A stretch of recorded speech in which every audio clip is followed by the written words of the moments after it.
आणि यानंतर प्रास्ताविकासाठी आमंत्रित करते संदीप जैन यांना की त्यांनी आजचं प्रास्ताविक करावं.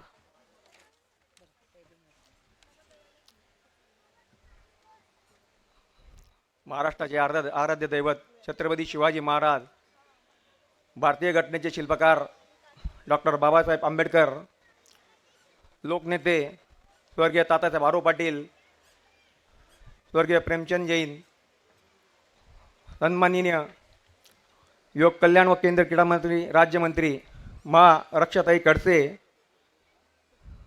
मंगेशजी चव्हाण साहेब, आदरणीय सौ वैशालीताई सुरेंशी,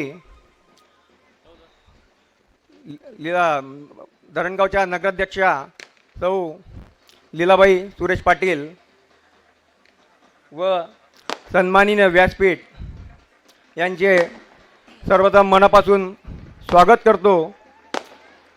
रक्षाताई, तुम्ही एका सामान्य माणसासाठी एवढा लांबून वेळ देऊन या कार्यक्रमासाठी उपस्थित दिली, मी खरंच मनापासून आपले स्वागत करतो व जैन परिवारातर्फे आभारी मानतो.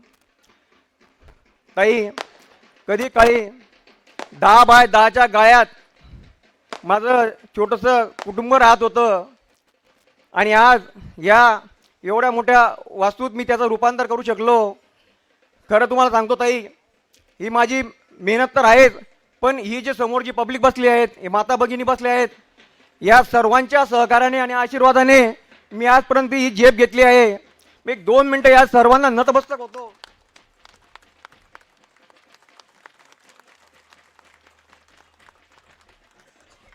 या लोकांच्या सहकार्याने मी आज या स्टेपपर्यंत पोहोचलेलो आहे. ताई, मी प्रत्येकाला सांगत असतो, व्यसनाधीन होण्यापेक्षा व्यवसायाधीन व्हा, कारण की काळाची गरज आहे.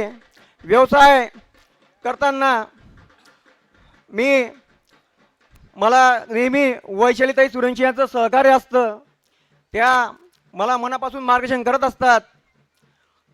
ॲडव्हेंचर पार्कची संकल्पना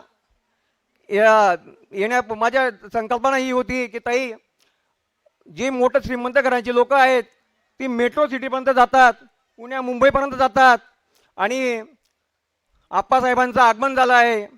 आप्पासाहेबांना विनंती करतो की त्यांनी स्टेजवर व्यासपीठावर यावं. मोठे लोक मेट्रो सिटीपर्यंत जातात आणि सर्वसामान्य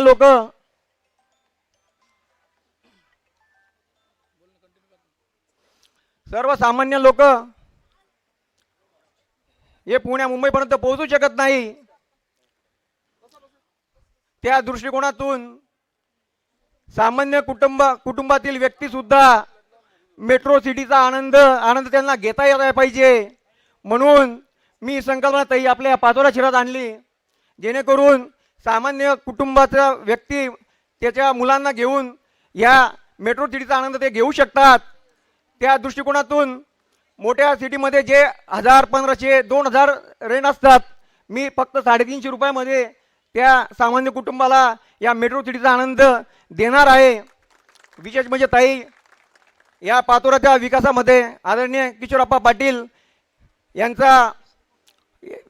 यांच्या विकासामध्ये माझाही काही 1% या शहराच्या सुंदर शहर, स्वच्छ शहरामध्ये माझाही काही वाटा राहील. त्या दृष्टिकोनातून मी पण नवीन संकल्पना या शहरासाठी आणत असतो. एवढे बोलून माझे मनोगत संपवतो. जय हिंद, जय महाराष्ट्र.